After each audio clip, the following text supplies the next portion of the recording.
Section 1.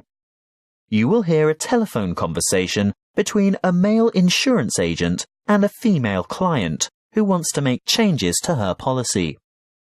First, you have some time to look at questions 1 to 5.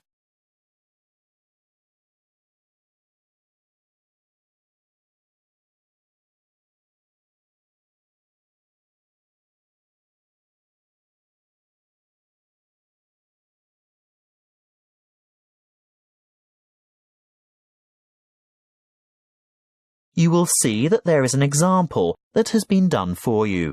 On this occasion only, the conversation relating to this will be played first.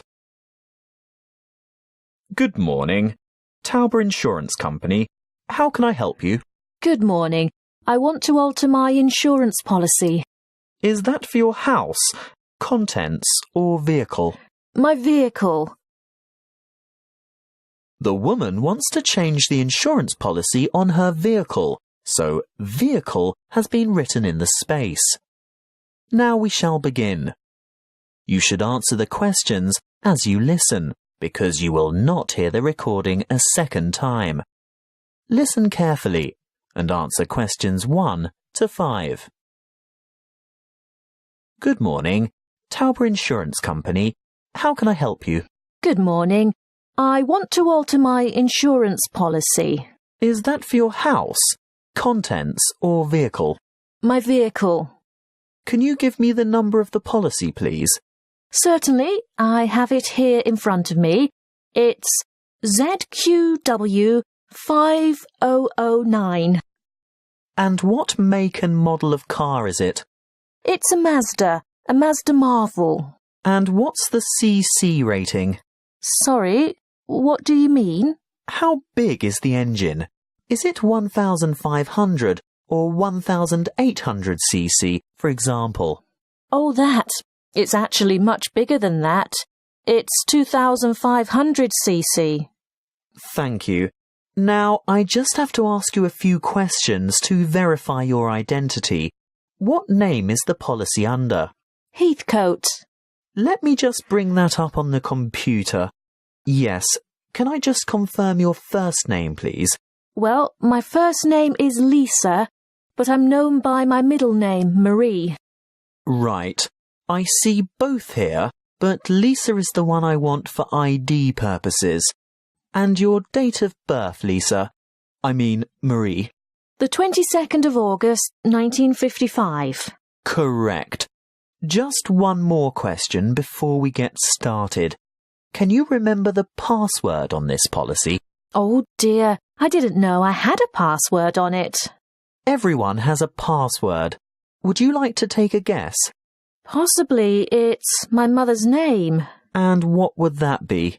Sophia. Sorry, guess again. All right. Oh, I remember now. It's my grandfather's name, Jack. Yes, followed by some numbers. 1897, right? Correct. Now we can get down to business. What exactly do you want to change? Well, a couple of things.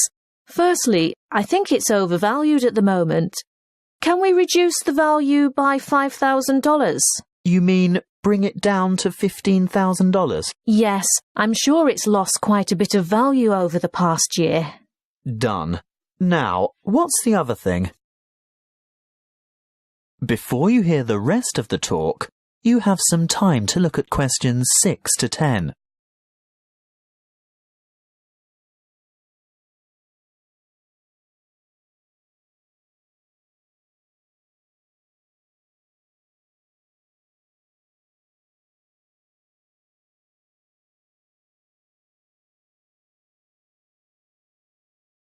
Now listen and answer questions 6 to 10. Well, I want to add the name of another driver to my insurance policy. Who is it? His name is Samuel Michaels. He doesn't have the same family name as you. No, he doesn't. Is that a problem? No, it shouldn't be, as long as he's over the age of 25. But we find it easier to get approval for family members. Oh, he is family. He's married to my daughter. He's my son-in-law. and he's 28 in fact. Good. And what would he be using the car for? Would it be business or social purposes? Not really. You see, I've injured my right arm and I'm having difficulty driving. It's not an automatic. I have to use the gear stick. And Sam, that is Samuel, offered to drive me to my appointments and so on. He's a good driver and I feel safe with him, but I'd like to know that the car is still insured with him behind the wheel. So that would be family reasons then? Yes, I think so. Will my premium go up?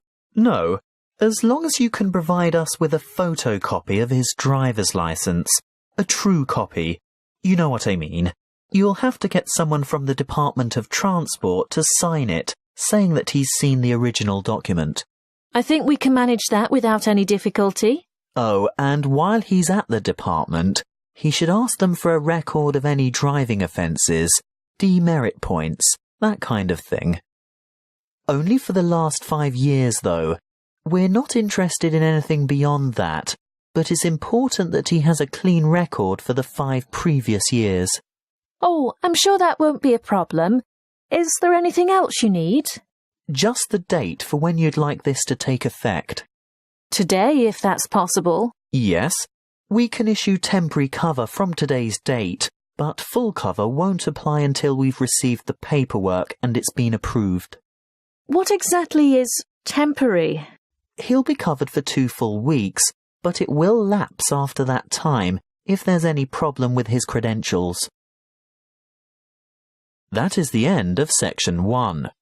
You now have half a minute to check your answers.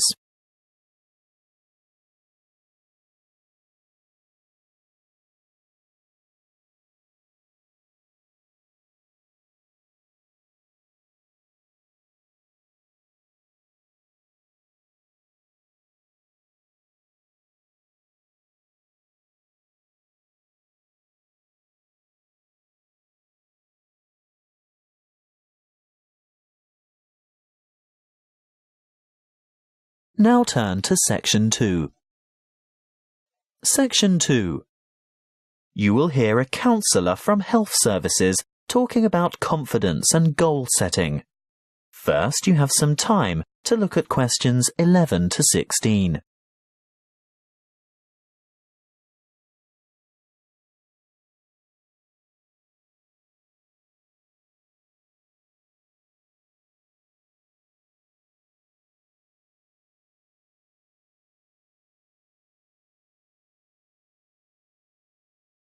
Listen carefully and answer questions 11 to 16.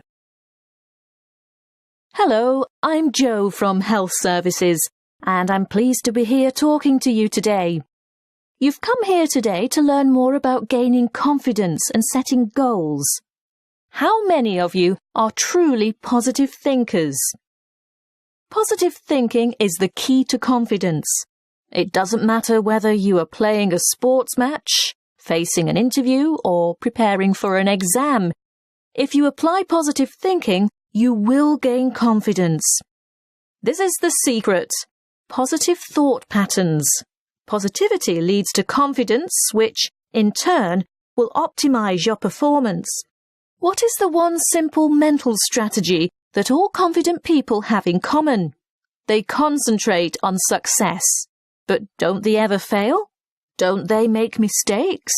What happens when things go wrong? The crucial difference is that they don't dwell on failure.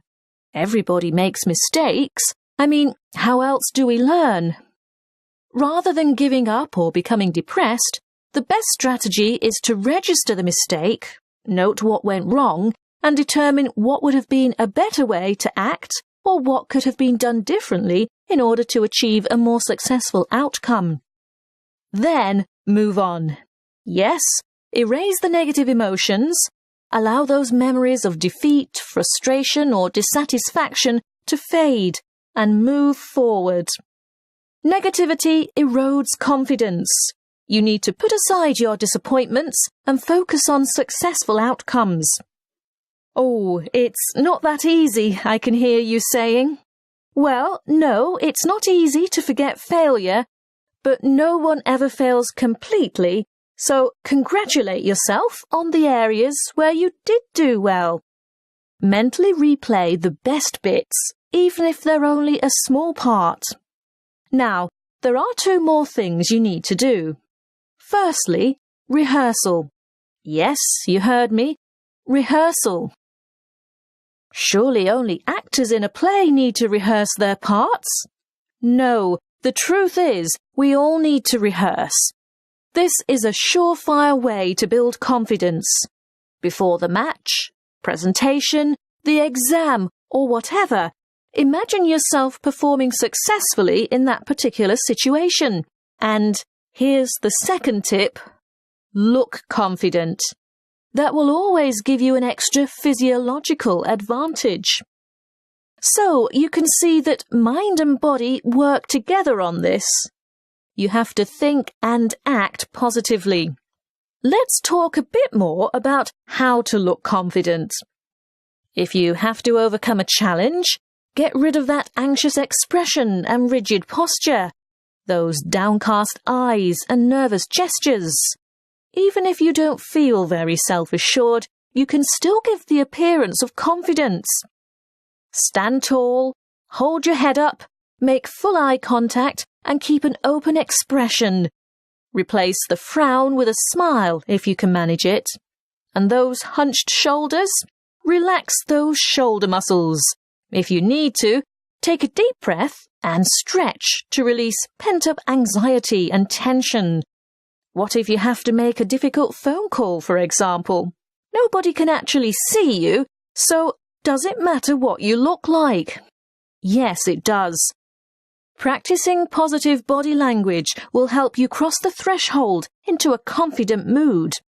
Before we move on to talk about goal setting, it may surprise you to know that once you have set a goal in life, the brain responds with a burst of activity, which we experience as, that's right, happiness. And what happens when the goal is achieved? Yes, there is another burst of activity and another feeling of happiness.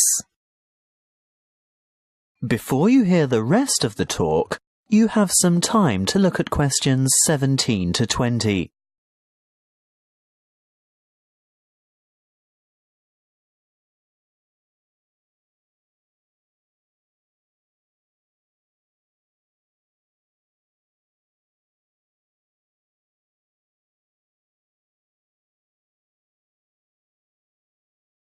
Now listen and answer questions 17 to 20.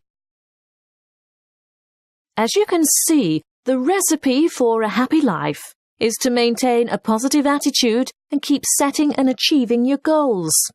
So, whatever your goal, whatever it is that you're aiming for, a new job, losing weight, giving up smoking, graduation, you need an appropriate, and by appropriate I mean achievable goal.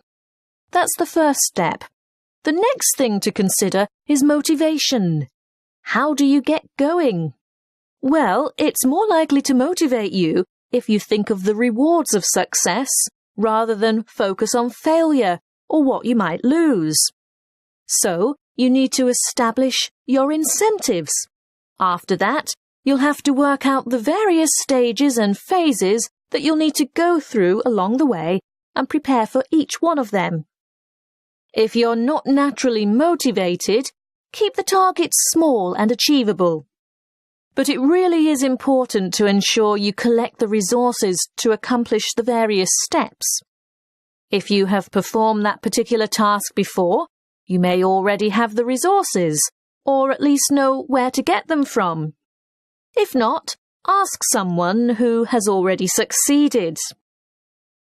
When you have got this far, the next stage is obvious. Yes, you have to take the first step. That's not quite all there is to it, though.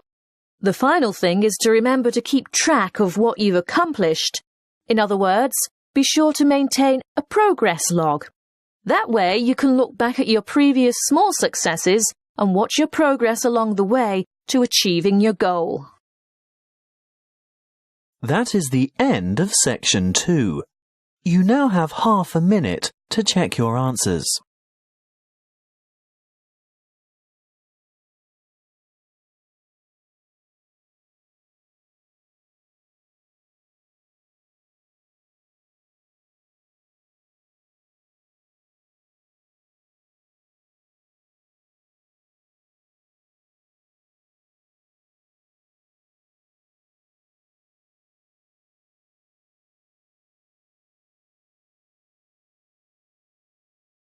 Now turn to section 3.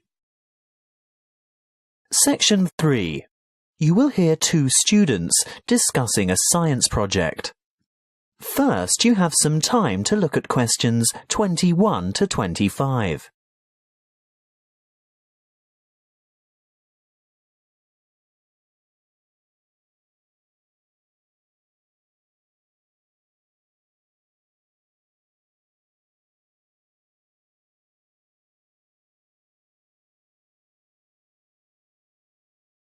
Listen carefully and answer questions 21 to 25.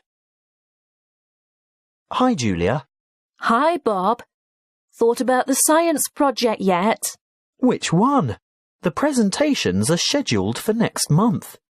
The experiments that you and I are working on to demonstrate density, buoyancy, and the compression of gases. That'll be complicated. Well, it's not supposed to be. It'll be part of the Making Science Simple series that's being showcased next year, and we have to be ready to demonstrate by the end of next week. Oh, well, simple, you say? Yes, not just the concept, but the materials too. We have to use cheap, readily available common items. Expensive lab equipment is out of the question. I remember something about using recycled or throwaway items if possible. Anything portable that we can bring into the lab. That's right. Well, any ideas for the project? What about the classic Cartesian diver? Is that the same as a Cartesian devil? The invention named after the famous French physicist René Descartes. Yes. A long time ago, superstitious people labelled it that because they couldn't comprehend the scientific principles it demonstrated. They thought it was black magic. How shall we do it? By keeping it as simple, transparent and economical as possible. So, to start with... Open your pencil case and let's have a look. You haven't got any... Any what? Paper clips. Oh, there are lots of them in the bottom of my bag. They slip off my papers and collect in the bottom. Look, here's half a dozen. But they're all big metal ones. I want little ones. Small, vinyl-covered multicoloured ones. Oh, I've got 1 or 2 of them too. Great, and if we look around, especially on the floor, we're bound to find a few more. See? Here. What else do we need? A small rubber band. Well, I've got one of those in my pocket. No, not that kind. Let's go and ask Tara. Why?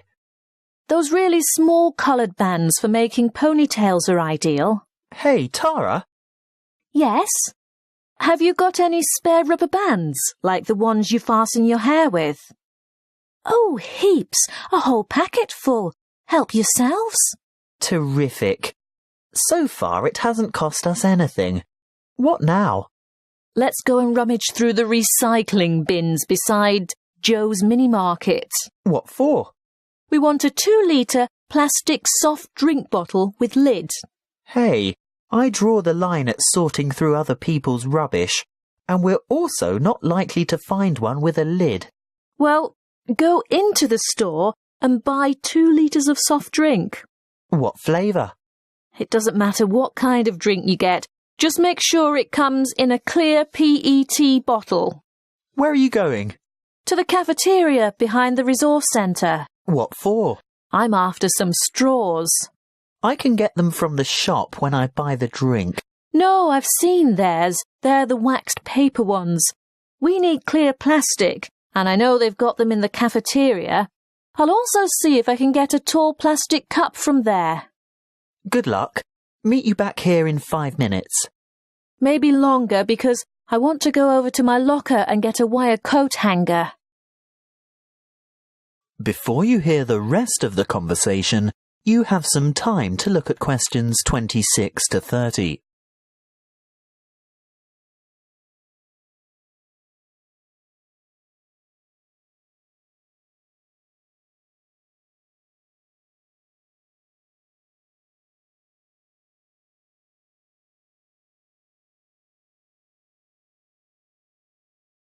Now listen and answer questions 26 to 30. Right. Have we got everything now? I think so. I've got extras of most things, so don't worry if this doesn't work first time. OK. Assembly. Step 1. Take a straw and fold it in two. No, not like that. These plastic ones are quite hard to fold. Try pinching it in the middle. That should make it easier to bend. You may even have to bite it, but not too hard. You want a sharp crease, but you don't want to break it. How's this? Good. Now, second step. Wrap a rubber band several times around the ends to hold them together. Then? Add weight to the diver. So, this straw is the diver? Yes. See how I'm pulling the outside end of a paperclip out a bit? Now, hook the part I bent out into the rubber band that's holding the straw together. No, not that way. It'll fall off. That's right. Turn it over. Now, hook 2 or 3 more paperclips on. It's hard to say how many we'll need. The idea is to get the diver to be almost all the way submerged, but not quite. We can put it in this tall cup of water to test it. What do you think? Too buoyant? Add another paperclip? I think so. OK, on to the next step. Have you got the empty bottle? Not quite. What do you mean? Well, it's not quite empty. Pour some into this cup for later. Good. Now, fill the bottle with water all the way to the top and we'll gently lower the diver in. Great. Now put the cap back on. And then? The final step is the demonstration of our experiment. You will see that when I squeeze the bottle, the diver sinks, and when I let it go, the diver rises. When you squeeze, the air bubble trapped in the straw compresses and the water rushes in, making it heavier, so it sinks. And the reverse happens when you release the bottle. What's the coat hanger for? Oh, that. If our experiment didn't work the first time and our divers stayed on the bottom, we'd have had to fish it out with a piece of wire or a hook of some kind. It's best to be prepared. That is the end of section 3. You now have half a minute to check your answers.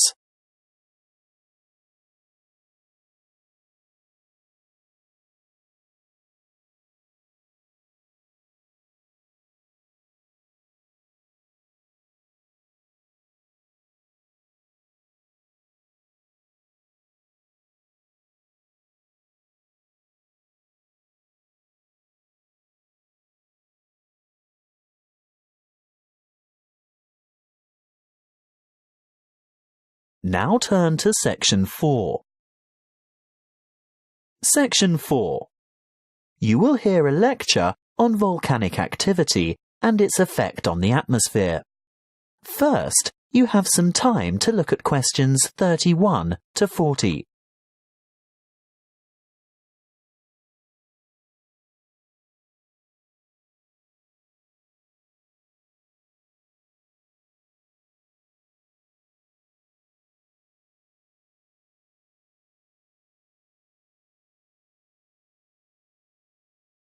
Listen carefully and answer questions 31 to 40. Good morning, everyone. In these environmental science lectures, I guess you're all used to hearing about global warming. Well, I'm here today to talk to you about one particular volcano and its effect of global cooling. I'll begin by going back a little bit in time.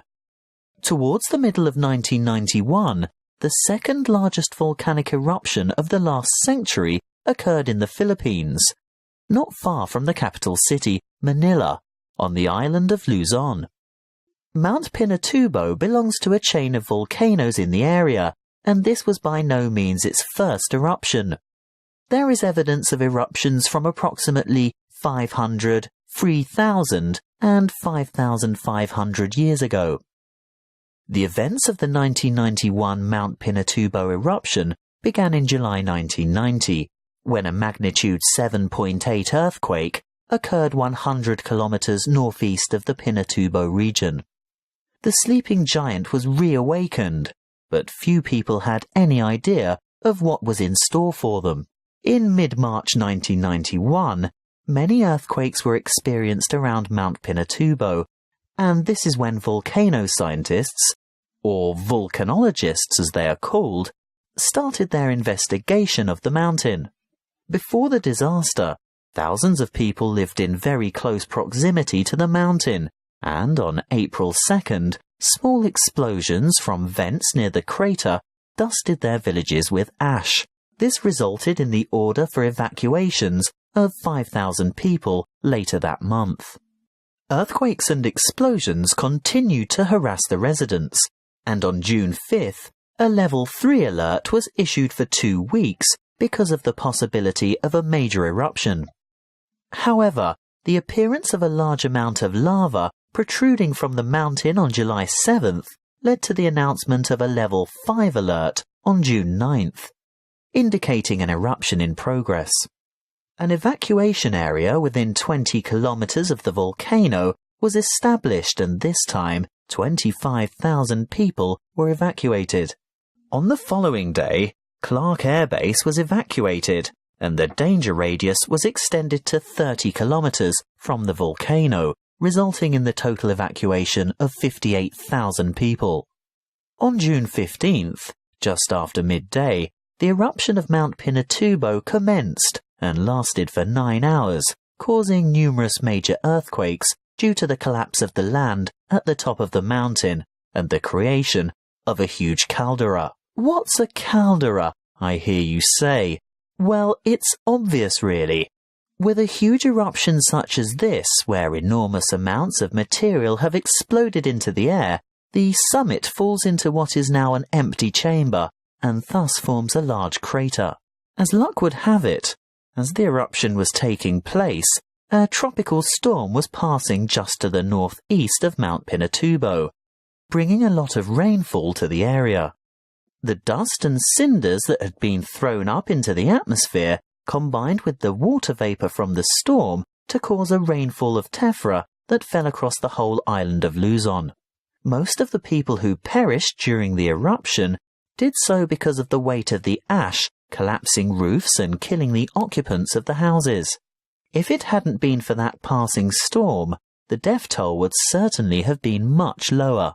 But that's not all. Besides the ash, Mount Pinatubo expelled between 15 and 30 million tons of sulfur dioxide gas. Can you guess what happened next? Yes, the sulfur dioxide mixed with water and oxygen in the atmosphere to become sulfuric acid, which is a major contributor to ozone reduction. The eruption plume from Mount Pinatubo reached high into the atmosphere, attaining an altitude of 34 kilometers, and the resulting aerosol cloud spread around the Earth in 2 weeks and had covered the planet within a year. During the years 1992 and 1993, the ozone hole situated over Antarctica reached an unprecedented size. The cooling effects of this cloud over the Earth were remarkable. It reduced global temperatures considerably. In the United States, for example, we experienced our third coldest and third wettest summer in 77 years during 1992. That is the end of section 4. You now have half a minute to check your answers.